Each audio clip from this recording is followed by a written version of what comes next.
요나단이 다윗에게 이르되 평안히 가라. 우리 두 사람이 여호와의 이름으로 맹세하여 이르기를 여호와께서 영원히 나와 너 사이에 계시고 내 자손과 내 자손 사이에 계시리라 하였느니라 하니 다윗은 일어나 떠나고 요나단은 성읍으로 들어가니라. 아멘. 이것은 내 성경입니다. 성경은 내가 누구인지 무엇을 알 수 있는지 무엇을 알 수 있는지를 알려줍니다. 오늘 하나님의 말씀을 배웁니다. 이 시간 담대히 선포합니다. 내 마음은 깨어있고 내 심장은 열려 있습니다. 나는 변화될 것입니다. 나는 변화될 것입니다. 나는 변화될 것입니다. 예수님의 이름으로 기도합니다. 아멘. 네, 자리에 앉으시기 바랍니다. 네, 여러분 우리 가슴에 손을 얹고 저 따라서 한번 해보겠습니다. 하나님 복받을 자 여기에 왔습니다. 치료하여 주시옵소서. 응답하여 주시옵소서. 해결시켜 주시옵소서. 응답하여 주시옵소서. 예수님의 이름으로 기도했습니다. 할렐루야.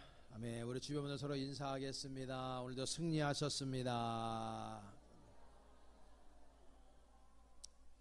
네, 오늘은 이 본문을 가지고 삼겹줄 사랑과 우정이라고 하는 제목으로 함께 은혜 나누겠습니다. 우리가 잘 알고 있는 셰익스피어의 작품이죠. 베니스의 상인이라고 하는 유명한 고전이 있습니다. 저 책에 보면은 안토니오와 아주 절친한 친구인 바사니오에 관한 이야기가 나옵니다. 이 두 사람은 아주 독실한 이때 시대를 반영하는 아주 독실한 기독교 신자들입니다. 둘이는 정말 너무나 친한 친구 관계를 가지고 있는데 이 바사니오라고 하는 이 친구가 포셔라고 하는 여인을 사랑해요. 그래서 이 포셔와 결혼을 하고 싶은데 이제 우리식으로 하면은 뭐죠? 선물을 좀 주는 거죠. 뭐 이렇게 다이아, 또 요즘에 금값이 뭐 최고급으로 치잖아요. 뭐 금을 준다 이러면서 이제 프로포즈를 해야 되는데 바사니오가 지금 하필이면 돈이 없는 거예요. 그래서 이제 프로포즈를 해야 되는데 돈이 없으니까 자기 친구인 안토니오한테 와서 야, 돈 좀 꿔줘. 내가 포셔한테 좀 청혼을 해야 되는데 돈이 없으니까 좀 꿔줘. 이렇게 얘기하니까 이런 반구하지 않고 돈을 꿔주는 거예요. 근데 그때 당시에 안토니오에게도 돈이 없었어요. 그래서 이 친구가 어디를 찾아가냐면 아주 악덕 고리 대금 업자인 샤일록, 유대인인데 샤일록을 찾아가죠. 그 샤일록에 돈을 꾸는데 그 대신에 어떻게 차용 증서를 쓰냐 하면은 만약에 시간 기일 내에 돈을 갚지 못하면 이 안토니오의 가슴살을 1파운드를 떠가지고 자르는 거예요. 그러니까 돈을 받아야 되는데 평소에 이 샤일록은 안토니오를 원수로 생각하는 거예요. 그래서 이 안토니오를 사실은 죽이려고 하는 거죠. 여러분 1파운드가 키로수로 따지면 한 0.4 얼마 되는 거 0.5kg니까 한 0.5kg 정도 되는 거거든요. 그러니까 한 근이 600g이잖아요. 우리식으로 계산하면은 500g 정도 되는 살을 띄면은 사람이 어떻게 되겠습니까? 죽는 거죠. 그걸 노리는 거예요, 샤일록이. 그런데 이 안토니오는 상선, 이 배를 운영하는 그런 상선의 일을 해요. 해양 무역을 하는 거죠.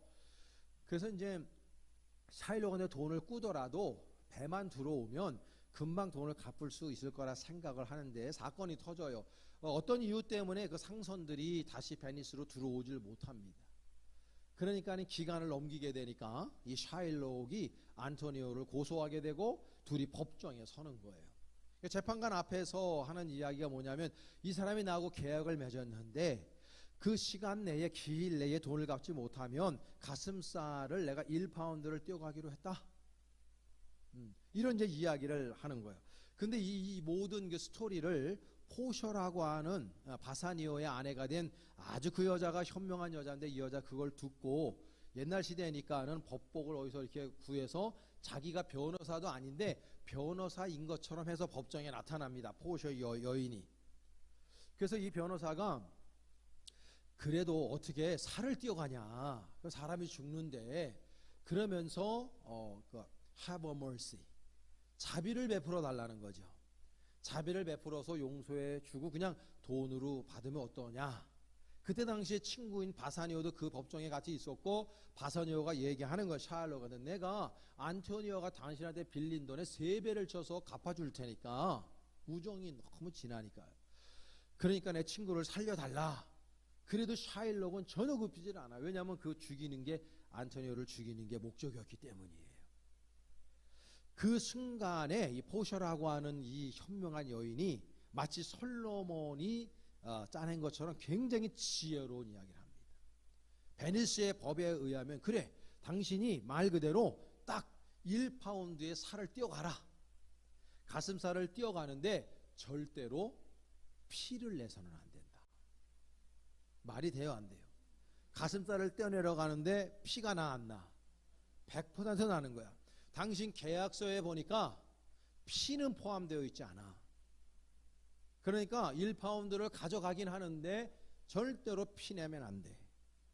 그리고 우리 베니스의 법에 의하면 기독교인들을 향해서 피를 내는 사람은 재산을 몰수해야 돼. 그런 이야기를 딱 하니까 이 샤일록이 딱 겁을 먹는 거예요. 그래서 이건 안 되겠구나. 그럼 돈으로 달라.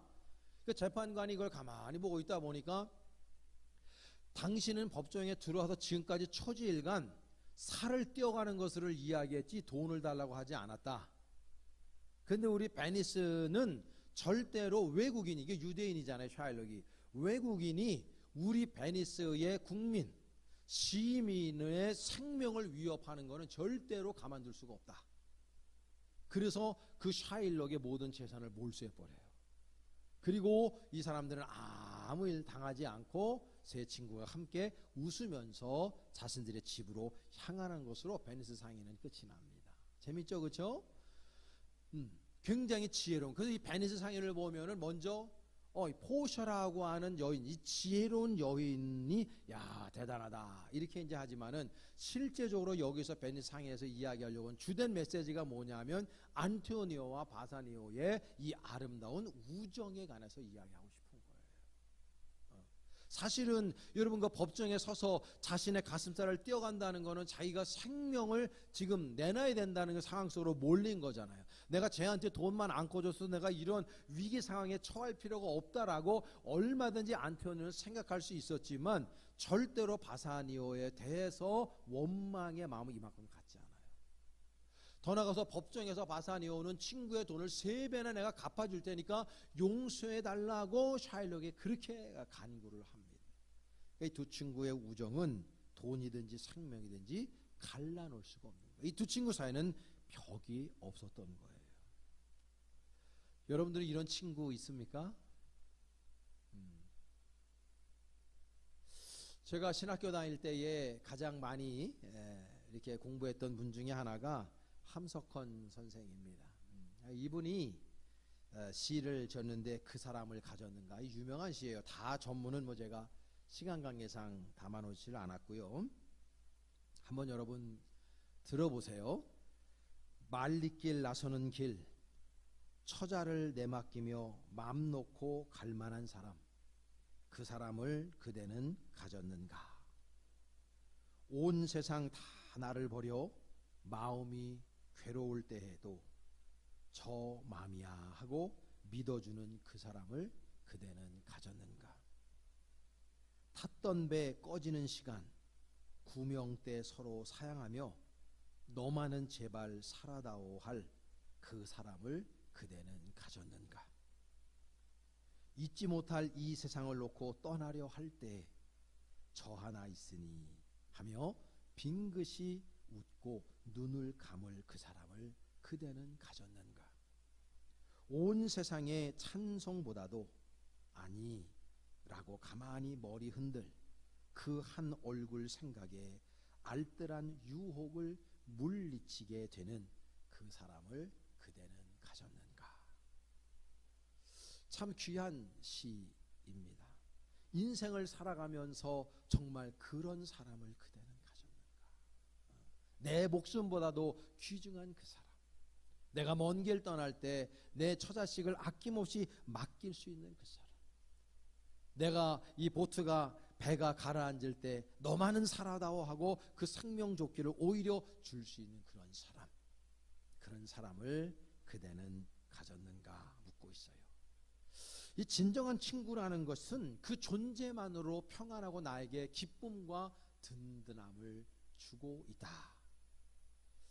한마디 말을 하지 않고 만났다가 헤어져도 뭔가 가장 귀한 사람을 만나서 인생의 최고의 지혜와 기쁨을 나에게 주는 듯한 그러한 사람, 그게 바로 진정한 친구가 아닐까. 그런 든든한 친구가 있으면 기쁨은 배가 되고, 왜냐하면 내가 가장 기쁜 일이 있을 때 나보다 더 기뻐해 주는 사람, 그리고 내가 슬픈 일이 있을 때 나보다 더 슬퍼해 주면서 나의 슬픔을 나누어 가지는 그 사람, 친구죠. 친구라고 하는 말의 또 다른 표현, 붕우라고 있습니다. 한자성어죠. 이 붕자는 새의 날개를 상징하는 거죠. 그리고 우는 인간의 손을 얘기합니다. 그러니까 새가 날려면은 뭐예요? 양날개를 이렇게 펼쳐야 되죠. 그리고 사람이 양손을 가지고 있어야 일을 아름답고 귀하게 합니다. 서로 협조가 되고요. 그래서 붕우, 친구라는 것은 뭐냐면 서로가 서로를 세워주고 없어서는 안 될 존재, 그게 바로 붕우, 친구의 또 다른 표현입니다. 그래서 이 친구는 또 하나의 나라고 하는 말이 유명합니다. 철학자 중에서 아리스토텔레스가 친구에 대해 이런 말을 했어요. 친구란 두 개의 몸에 깃든 하나의 영혼이다. 몸은 두 개인데 하나의 영혼을 가지고 있는 게 친구다. 좋은 말을 남겼어요. 장영희 교수가 문학의 숲을 거닐다라고 하는 좋은 책을 써냈는데, 그 장영희 교수의 저 책에 보면은 학생이 느닷없이 이런 물음을 던져요. 선생님, 인생 성공의 법칙에 대해서 아나요? 이렇게 물어요. 그래서 정말 인생을 성공하려면요, 단십백을 알아야 돼요. 그래서 선생님이 단십백이 뭔데 그렇게 이야기하니까 이 학생이 뭐라고 대답하냐 하면, 선생님, 인생을 살아가면서 한 명의 진정한 스승, 그리고 10명의 진정한 친구, 그리고 세 번째는 정말 우리 인생을 바꿀 만한 100권의 책을 가지고 있는 사람이 인생을 성공한 사람이래요. 그렇게 말하는 거예요. 그래서 장영희 교수가 스스로를 생각해 보는 거죠. 제자의 소리를 듣고 가만히 생각해 보니까 자기는 초등학교 때부터 대학 때까지 정말 럭키하게 너무나도 좋은 스승님을 많이 만났다는 거예요. 그래서 한 명 이상의 너무 귀한 스승님을 자기는 가지고 있고, 자기는 교수이기 때문에 글을도 써야 되고 책을 읽어야 되는 것이 업이니까 나는 100권 아니라 200권 이상도 얼마든지 좋은 양서를 나는 이야기할 수 있다. 근데 이분이 퀘스천하는 게 뭐냐면, 내가 10명의 그런 친구가 있나? 아무리 생각해도 그런 친구가 없다는 것에 대해서 씁쓸함을 느낀다. 그런 이야기를 해요. 성경에 나오는 너무나 유명한 우정에 관한 스토리, 오늘 우리가 본문에서 한 절만 읽었습니다만, 요나단, 다윗과 요나단의, 우리가 흔히 영어로는 브로맨스라고 그러죠. 이 아름다운 우정에 관한 스토리가 우리들의 마음을 따뜻하게 만들어 줍니다. 여러분, 이 요나단이라고 하는 사람은 사울 왕의 큰아들, 그리고 이 사람은 별 대가 없으면 그냥 아버지의 왕위를 당연직으로 물려받을 위치에 있는 왕자였습니다. 그렇죠? 그리고 이 사람은 굉장히 용맹한 사람이에요. 그래서 열왕기상 14장에 보게 되면은 믹마스에서 이 블레셋과의 전투가 있기 전에 믹마스 계곡을 타고 올라가서 거기 진지를 블레셋 사람들이 하고 있었는데, 그 진지로 들어가 자기 병기 든 사람과 함께 가서 거기에서 20명이 넘는 그러한 블레셋 사람들을 죽이고 내려와요. 그것이 소문이 나서 이스라엘 진영의 소문이 나니까 이스라엘 사람들이 용기를 얻고 블레셋과 믹마스의 전투에서 이기는 엄청난 결과를 끄집어낸 사람이 바로 요나단. 이 사람은 용맹하기도 했고 출신 성분도 너무 좋은 사람, 왕자였습니다. 그래서 이 사람은 그냥 가만히 있으면 일국의 왕이 되는 사람이에요. 그런 위치에 있는 사람이에요. 다윗은 어떤 사람입니까? 다윗은 목동의 아들이에요. 목동이라고 하는 그 시대에도 좀 하류층에 있는 사람들이었고, 그리고 성경에 이 사람은 이새의 말째 아들입니다. 막내 아들이라는 거는 전혀 존재감이 없는, 그렇게 받아들이시면 돼요. 고대 사회 때. 특별히 이스라엘은 그래요. 장남 아니면은 다 장남 이외의 것들 이렇게 돼요. 우리나라도 한 50년 전만 해도 그러지 않습니까? 여기 오래되신 우리 권사님들, 장로님들 보면은 그냥 큰아들이 최고잖아. 큰아들이. 전 재산 다 큰아들한테 가는 거고, 그냥 어쨌든 간에 아들한테 다 주고, 딸내미들은 그냥 시집 가면 남의 집 귀신 돼야 된다. 그리고 그렇게 하는 거잖아요. 그 아닌 것처럼 그 표정하고 있으면 안 되지. 다 그렇게 했잖아요. 근데 고대 사회 때 이스라엘은 훨씬 더 그랬다고. 그러니까 말째 아들이라는 거는 존재감 자체가 없는, 별로 쓸모없는 그런 뜻이에요. 여러분 보면 사무엘이 왕 삼아야 된다, 이세 아들 중에 있다 하나님의 계시를 받고 갔어도 첫째 아들부터 쭉 왔는데 말째 아들은 목동짓을 여전히 하고 있었다고요. 막내 아들이니까 그 일만 하고 있었던 거예요. 나중에 그걸 보고 나는데 하나님께서 예다하게 해가지고 다윗을 나중에 이제 왕까지 삼습니다만, 원래 다윗의 출신 성분은 하류층이에요. 그러니까 요나단하고는요 같이 할 수가 없어요. 더군다나 나중에 다윗이 좀 머리가 커가지고 사울 왕의 사위도 되고 오른쪽에 있는 큰 장수가 됩니다만, 어쨌든 간에 사울 왕의 최대 정적이 누구냐? 다윗이야, 다윗. 그래서 사울 왕이 다윗을 몇 번 죽이려고 그랬어. 왜 그러냐면 자신의 왕권이 걔 때문에 흔들리는 것도 있지만은, 자신의 아들인 요나단이 얘 때문에 왕위에 오르지 못할 수도 있다라고 하는 생각 때문에 이 사울은 다윗을 몇 번이나 죽이려고 한 거예요. 그럼 우리가 상식적으로 생각해 보면 다윗하고 요나단하고 우정의 관계를 맺어야 돼요? 원수지간으로 맺어야 돼요? 당연히 후자 쪽이라고. 근데 성경은 굉장히 이례적으로 다윗과 요나단의 브로맨스에 대해서 말하고 있는 거예요. 이게 신기한 거예요. 어떻게 하다가 이런 일이 있었을까? 요나단이 다윗을 얼마나 사랑했는지 눈물겨운 성경 구절이 있어요. 사무엘상 20장 17절인데 제가 읽어볼게요. 다윗에 대한 요나단의 사랑이 그를 다시 맹세하게 하였으니 이는 자기 생명을 사랑함같이 그를 사랑함이었더라 그랬어요. 그러니까 요나단이 다윗을 얼마나 사랑했는지 내 생명처럼 다윗을 사랑했대요. 그 원인이 어디에 있느냐? 그리고 그 이후에 보면은 이 요나단이 다윗에게 뭘 줬냐 하면은 자신의 겉옷을 벗어줬고 칼을 뺏어줬고 허리띠까지 줬어요. 이게 무슨 말이냐 하면, 우정을 위해서라면 내가 왕위를 너 때문에 포기할 수 있다는. 그래서 오늘 본문 말씀에 보면 이 사람들의 우정이 왜 이렇게 깊었는지를 말씀해 주고 있어요. 오늘 본문 말씀인데요. 다시 한번 우리 이 브로맨스, 다윗과 요나단의 브로맨스를 생각하면서 저 구절 다시 한번 읽겠습니다. 시작. 요나단이 다윗에게 이르되 평안히 가라. 우리 두 사람이 여호와의 이름으로 맹세하여 이르기를 여호와께서 영원히 나와 너 사이에 계시고 내 자손과 네 자손 사이에 계시리라 하였느니라 하니 다윗은 일어나 떠나고 요나단은 성읍으로 들어가니라. 아멘. 저 말씀에서 어떤 구절을 여러분 기억하셔야 되냐면, 하나님이 너와 나 사이에 계시고, 이 말이에요. 이 사람들이 이토록 사실은 객관적으로 볼 때의 원수지간처럼 그렇게 살아야 될 이 사람들이 그렇게 죽고 못 사는 그런 귀한 친구 우정의 관계를 맺었던 이유가 뭐냐면, 그 사이에 요나단과 다윗 사이에 하나님이 계시고라는 거예요. 이게 중요한 거예요. 하나님이 계셨다. 무슨 말이냐면 이 요나단과 다윗은 하나님을 향한 믿음의 열정이 동일했다는 거예요. 이게 중요한 거예요. 여러분요, 신앙생활하면서 교회에서도 어떤 사람끼리 친하냐면 믿음이 별로 없는 사람끼리 친하고요, 믿음이 좋은 사람끼리 친합니다. 그리고 어중간한 사람끼리 친하고요. 그게 유류상종인 거예요. 목사들도 보면요, 목회의 열정을 가지고 있는 사람들끼리 친해요. 정치하는 사람들은 정치하는 사람들끼리 친해요. 목회가 안 되는 사람들은 그런 사람들끼리 친하게 지냅니다. 유류상종인 거예요. 여러분 학교 다니면 알지만은 꼴찌 하는 애하고 반에서 1등 하는 애하고 친하기가 쉽지 않아요.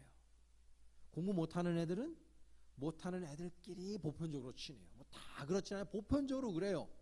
중간 애들은 중간 애들끼리 그렇고 잘하는 애들은 잘하는 애들끼리 친한 거예요. 그 신앙생활도 똑같아요. 이 다윗과 요나단이 그런 아름다운 우정을 갖게 된 가장 중요한 모티베이션이 뭐냐면 그 사람들은요, 하나님을 향한 절대적인 믿음이 있어서 같았어요. 신앙의 깊이, 신앙의 레벨이 같은 거예요. 그래야 뭐요? 말이 통하거든. 응? 여러분, 우리가 세상을 살아가다 보면은요, 저 사람하고 말이 통해. 그러면 나하고 수준이 같은 거예요. 같은 거예요. 비슷한 거예요. 저는 바둑을 좋아합니다. 제가 이제 아마 4단 정도 두거든요. 이 바둑을 두면은요, 급수가 비슷한 사람끼리 해야 재밌어요. 응. 그리고 뭐 너무 고수랑 두면은 열이나 받지. 왜냐면 두다 보면 내가 다 죽어 있거든. 응. 열 받는 거예요. 근데 비슷한 사람끼리 두면 이게 재밌어요. 탁구 같은 경우도 보면 수준이 이만큼인 사람과 없는 사람이나 치면 그것처럼 재미없는 게임도 없어요. 비슷해야 돼요. 저도 어저께 탁구를 한 2시간 쳤는데 죽어라 쳤어요. 왜냐면 수준이 비슷한 사람을 만나면 그렇게 재밌을 수가 없어요. 신앙생활도 똑같아요. 신앙생활도 믿음이 좋은 사람, 하나님을 향한 절대적인 열정이 가지고 있는 사람들끼리 친하게 되어져 있어요. 다윗과 요나단이 하나님을 향한 믿음이 같은 거예요. 그 사람들의 믿음의 레벨이 같은 거예요. 그러니까 이 사람들이 주님 안에서, 하나님 안에서 함께 우정을 나누고 있는 거예요. 이걸 우리가 소울 타이라고 해요. 소울 타이. 영적으로 묶여 있는 거예요. 이 두 사람은 거부할 수 없이 영적으로 묶여 있어요. 왜? 주님의 신앙 안에, 하나님을 향한 믿음 안에 이 두 사람이 묶여 있기 때문에 이 두 사람의 브로맨스가 지속적으로 이어질 수가 있었던 거예요. 사랑하는 여러분, 신앙생활 하시면서 이런 분들 꼭 만드시기를 축복합니다. 지금 있는 분들도 계시지만은요, 이왕이면 여러분들의 친구관계를, 신앙의 친구관계를 상향 조정하시기를 바랍니다. 믿음 좋은 사람들 옆에 있다 보면 믿음이 좋은 거예요. 제가 지난주 수요일날 우리 지방 서초중앙교회 집회 인도하러 갔다 왔거든요. 근데 거기 가니까 노인들이 많으시더라고요. 근데 끝나고 난 다음에 목사님 통성기도 시키고 그냥 내려오시면 됩니다 그러더라고. 그럼 각자 기도하고 갈 겁니다.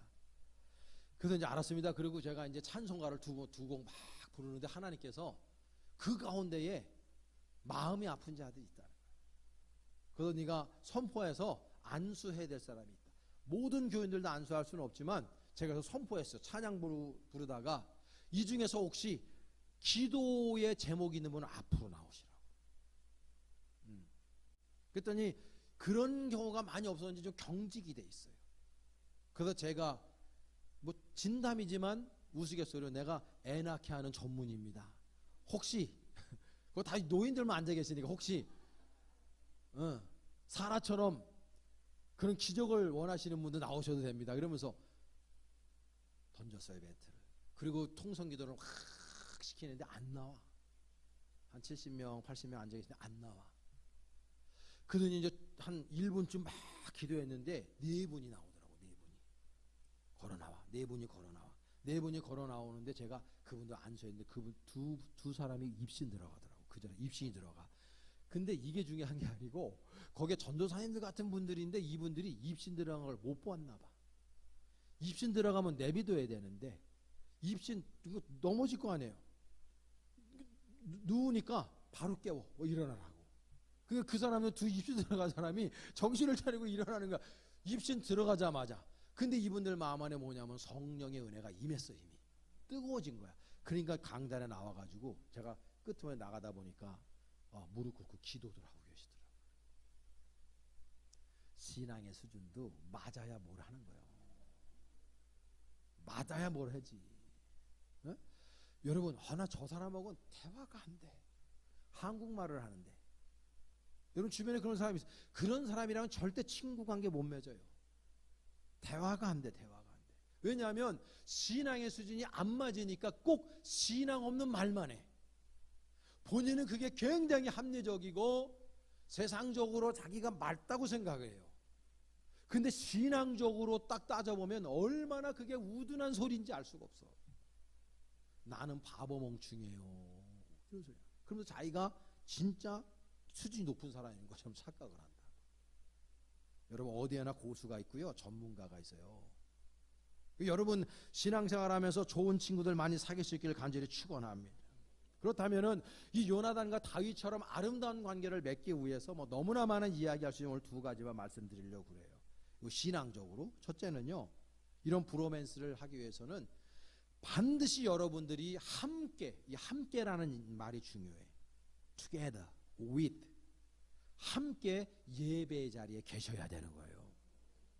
여러분 우리가 이 예배의 자리에 함께 있다는 것이 얼마나 중요한지 몰라요. 우리나라에 6만 3천 개 교회 정도가 있습니다. 그 가운데 하필이면 벌떼 재단에서 우리가 만나서 여기에서 이 동일한 시간에 함께 여기에 예배드리고 있다는 것이 얼마나 주님 안에서 아름다운 인연인지 알 수가 없어요. 이걸 섭리라고 그래. 프라비던스, 섭리라고 하는 거예요.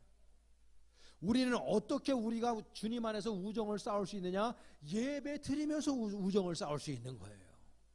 왜? 저는 말씀을 전하면서 여러분은 들으시면서 함께 누가 왔고 안 왔고 알고 함께 같은 자리에서 똑같은 목사의 말씀을 들으면서 함께 찬송하고 기도하고 말씀 듣고 성가대 찬양을 들으면서 우리가 함께 은혜를 나누면서 우리들의 믿음의 우정이 깊어가는 거예요. 가끔 우리가 교회에 만나서 늘 웃던 분이 저분이 좀 뭔가 근심이 있어. 이걸 보는 거예요. 여러분요, 여러분 친인척들 사촌들도 일주일에 한 번 만나는 사촌들이 있어요. 여러분 요즘에 추석 때도 안 와, 놀러 가지. 매주 이렇게 한 주간 얼굴을 보면서 우리가 이렇게 함께 만나서 예배드리는 관계가 보통 인연이 아니에요. 여기에서 우리가 발전해서 정도 안에서 하나님의 말씀을 듣는 자리, 예배하는 자리, 하나님을 찬송하는 자리, 여러분들이 사수하시기를 축복합니다. 그리고 옆에 앉아 계신 분, 뒤에 앉아 계신 분, 앞에 앉아 계신 분, 여러분 우리 함께 신앙생활하는 벌떼 교인들을 여러분들이 귀하게 여기시기를 바라고, 여러분들이 일평생의 우정을 쌓으시길 간절히 축원합니다. 여러분요, 교회처럼 신앙생활처럼 진한 관계가 없어요. 어저께도 제가 김승환 선교사님, 필리핀의 선교사님이죠. 마세르팟 교회 함께 봉헌했던 선교사님, 그냥 그 선교같이 한다는 이유로 그분 딸이 어저께 결혼했어요. 거기 찾아갔죠. 찾아가서 인사하니까 제가 올 줄을 전혀 몰랐던 거야. 이분이 사모님도 그러고 보더니 깜짝 놀라요. 목사님 어떻게 왔냐고요. 어려운 발권 어떻게 하냐, 바쁘신데. 아유 선교사님 당연히 와야죠. 제가 너무 감사하다고. 11월 달에 필리핀 가서 보자 그랬더니 제가 준비 잘하고 기다리겠습니다. 선교사님이 너무, 여러분 내가 왜 그 사람한테 갑니까? 그 사람 동기들도 잘 안 오는데. 그게 그리스도 안에서 성도의 교제를 나누고 사랑의 관계를 맺고 있기 때문이에요. 같은 어떤 공동의 관심을 가지고 비전을 가지고 선교하면서 만났기 때문에 귀하게 여기는 거거든요. 여러분들 웬만한 사람 결혼식장 갑니까? 웬만한 사람 장례식장 갑니까? 어떤 우리 좀 여기 앉아 계시면 어떤 우리 연세 드신 우리 권사님 그러더라고. 목사님 나는 벌떼교회를 떠날 수가 없습니다. 왜요? 그랬더니 목사님한테 장례를 받아야 되기 때문에 자기 못 떠난대. 살 날이 얼마 안 남은, 내가 지금 딴 교회 가가지고 또 사람 새기고 목사님 새기고 그거 할 자신이 없대.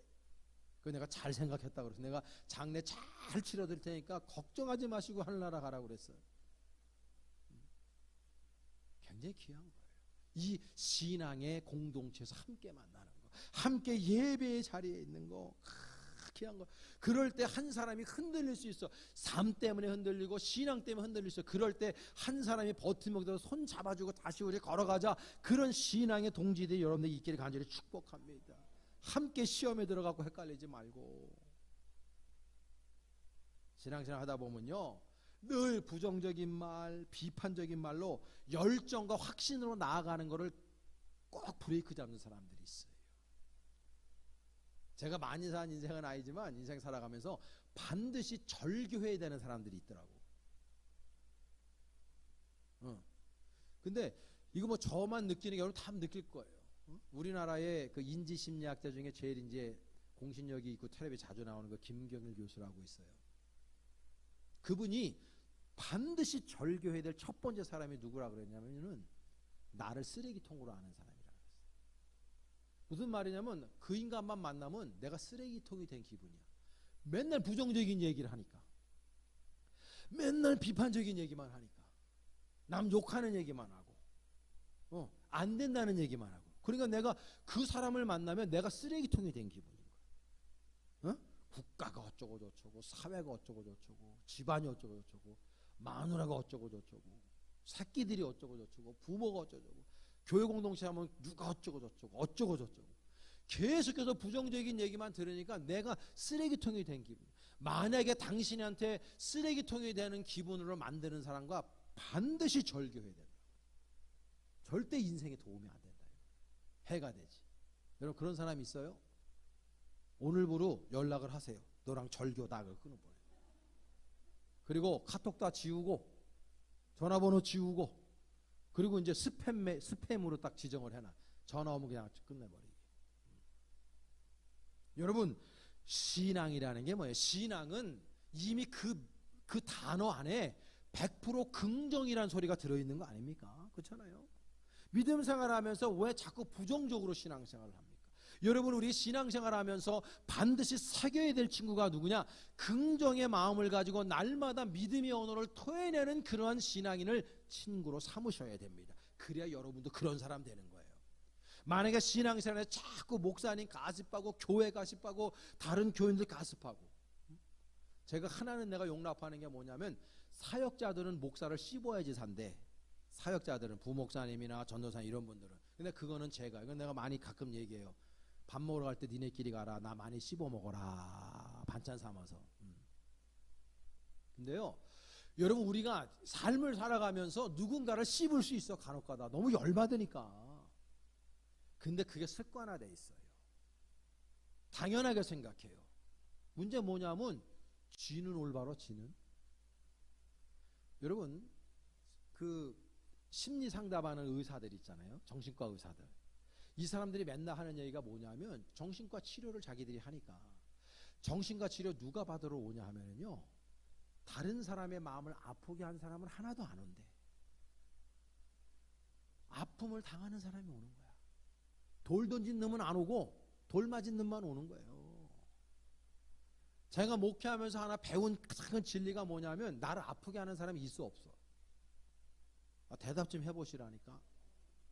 나를 경계하지 말고 대답 좀. 여러분 아프게 하는 사람이 있어 없어요? 그냥 잊으라는 거예요. 그거 마음에 품으면 나만 힘든 거야. 내 인생. 그 인간은 발 뻗고 잔다니까. 자기가 뭘 잘못하는지 몰라요. 그러니까 그 짓을 하는 거예요. 다른 사람 마음을 아프게 하는 사람이 왜 그걸 모르기 때문이에요. 그리고 아주 교묘하게 일부러 하는 인간들도 있어요. 손절해야 돼요. 손절. 절대로 같이 여러분들이 친구 관계를 맺으면 안 된다고요. 인생이 짧아요. 짧아. 그러니까 여러분 주변에서 어떤 사람을 진정한 친구를 삼아야 되냐면 긍정적인 얘기하는 사람들, 말을 하더라도 되도록 얘기하는 사람들, 이런 사람들 해야 되는 거예요. 이게 굉장히 중요한 거라. 이 다윗과 요나단이 왜 친분 관계를 이어가고 있었느냐? 이 사람들의 서로에 대해서 긍정의 말을 하면서 하나님 안에 믿음 안에 하나 된 사람이었기 때문이거든요. 이 사람들 성격이 달라요. 아까도 말씀드렸지만 백그라운드가 달라요. 그런데 이 사람들이 하나 됐던 이유가 바로 그 하나님이 너와 나 사이에 계시고 주님 안에서 믿음 안에서 이분들이 하나 되었고 그 긍정의 말을 토해낸 것 때문에 이 사람들이 하나 될 수 있었다는 걸 우리 기억해야 됩니다. 마지막 두 번째로는요, 정말 브로맨스 좋은 친구에게 유지하려면 서로를 인정할 줄 알아야 돼요. 막 서로 뭐 좀 이렇게 험을 들춰내고 막 그러면 안 되는 거예요. 왜냐하면 우리 인간은 부족하잖아요. 완벽한 사람이 어딨어? 최신현 집사 완벽해? 바로 이렇게 또 하지 말고 좀 생각하고 해야지.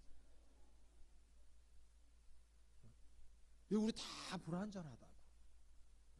그러니까 누구나 장점이 있어. 장점이. 장점 없는 사람 없어요. 그 대신에 뭐예요? 단점도 있다. 근데 꼭 안 되는 관계는 단점을 지적한다. 당신 왜 그래? 너 왜 그래? 이런단 말이에요. 그러니까 관계가 깨지는. 그 친구 관계든 부부 관계든 뭐 직장에서 상사든 동료든 교회에서도 마찬가지.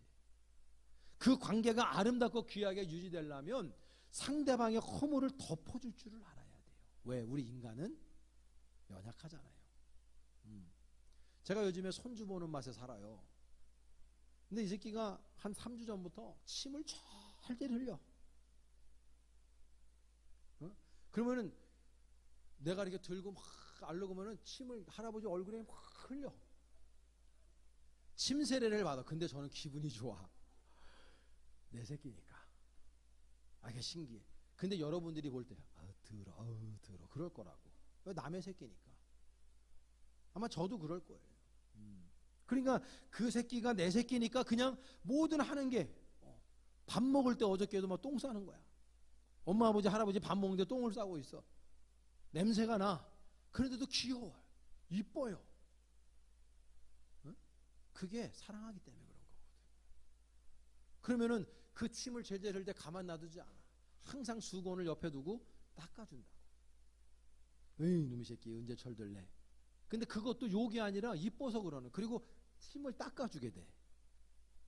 허물을 덮어주는 거야. 허물을 덮는다니까. 그거를 욕하지 않아요. 사랑하니까, 좋아하니까, 귀하니까 그 상대방의 허물을 감싸주는 거예요. 제가 일부 예배 때도 예화로 말씀드렸는데 제가 존경하는 선배님 중에 서하마비 목사님이 계셔요. 나면서부터 서하마비. 난 예전에 그분이 자전거 타고 탁구 치는 거 보고 깜짝 놀랐어요. 와, 깜짝 놀랐어. 야, 상상도 못했어 처음에. 자전거를 한 발로 엄청 잘 타는. 탁구 치는데 당해낼 수가 없어. 근데 그분 사모님이 얼마나 이쁘고 아름다운지 몰라요. 인류대학을 나왔어요. 피아노도 잘 쳐요. 객관적으로 보면, 세상적으로 보면 소아마비 남편, 그것도 사모, 그것도 저 시골에서 목회하셔요. 교통사고 나서 죽을 뻔도 했어. 근데 객관적으로 보면 그 사모님이 왜 그런 남자하고 살아야 돼요? 목사님한테 여쭙죠. 사모님 너무 귀하신 것 같아요. 그 목사님 그래요. 나 우리 집사람 무슨 목사인다. 그러면서 그런 얘기해요. 내가 다리 저는 게 귀엽다 그런다. 천사 아니야 천사? 귀한 거예요. 그 허물을 사랑으로 덮는 거예요. 그러니까 다른 사람들의 귀감이 되는 거예요. 그 목사님은요, 다리가 저는데도 가끔 만나요. 이렇게 어디 이렇게 행사 같은데 어깨에 힘 들어가 있어. 키도 자그만하시. 근데 그 사모님 때문에 어깨 딱 뽕 들어가 있어. 사랑받으니까, 인정받으니까. 어디 가서 내 남편입니다 성함이 걸고 키도 작고 시골 목회하는 목사님을 누가 그렇게 속에 자신 있게 어떤 아내가 하겠어. 창피할 수 있을 거라고. 숨기고 싶을 거예요. 근데 그렇지 않아요. 그게 바로 사랑의 관계예요. 상대방의 허물을 덮어주는 거.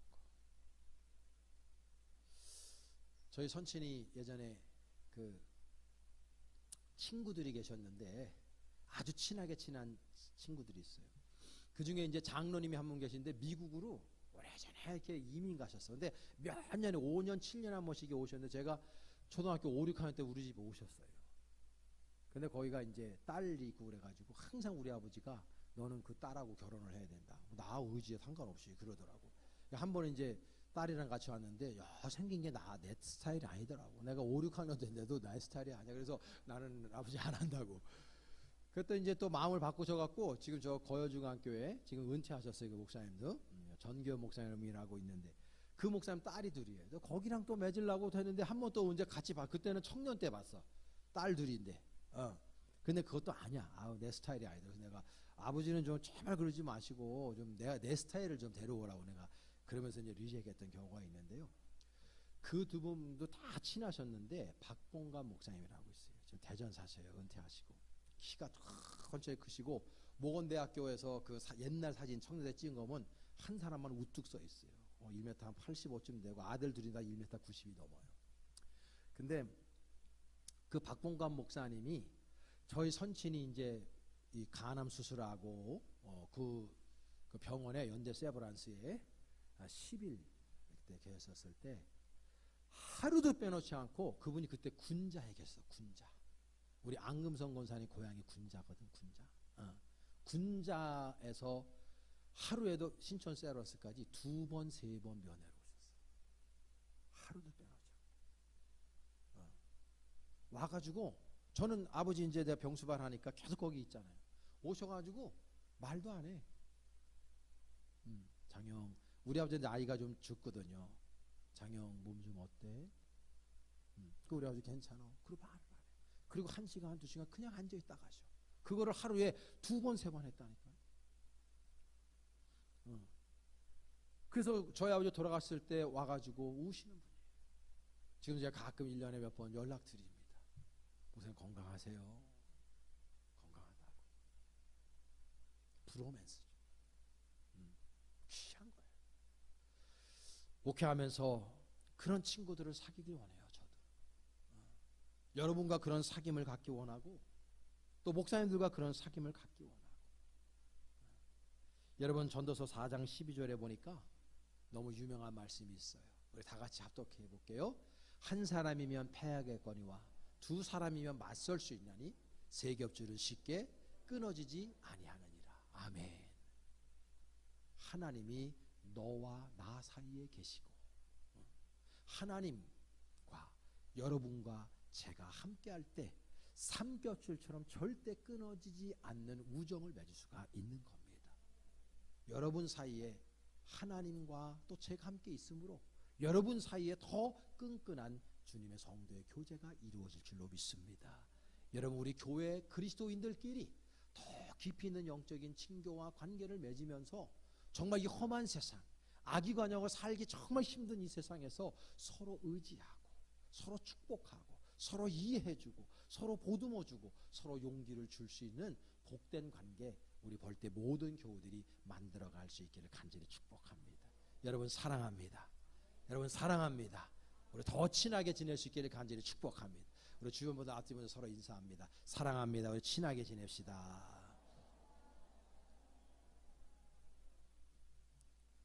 한 사람이 째리고 있네. 기도하겠습니다. 하나님 부정한 정의 입술을 통해서 하나님의 말씀을 잠시 대언케 하셨습니다. 우리 사랑하는 모든 교우들이 주님 안에서 날마다 다윗과 요나단과 같은 아름다운 신앙의 우정을 만들어 가게 하여 주시옵소서. 서로가 서로를 위해 중보하게 하시고 서로를 존중하게 하시고 보듬어 주게 하시고 이해하게 해주시고 감싸주는 능력 있는 주의 백성들로 넘쳐나게 하여 주옵소서. 상대방의 허물을 들춰내며 비웃는 그런 삶이 아니라 날마다 상대방의 아픔까지도 싸매주며 함께 더불어서 열정적인 삶을, 행복한 삶을, 믿음의 삶을, 승리의 삶을 살아갈 줄 아는 성숙한 우리 벌떼 교인들이 되게 하옵소서. 그렇게 하실 주님을 찬양하며 예수님 이름 받도록 간절히 축복하며 기도하옵나이다. 아멘.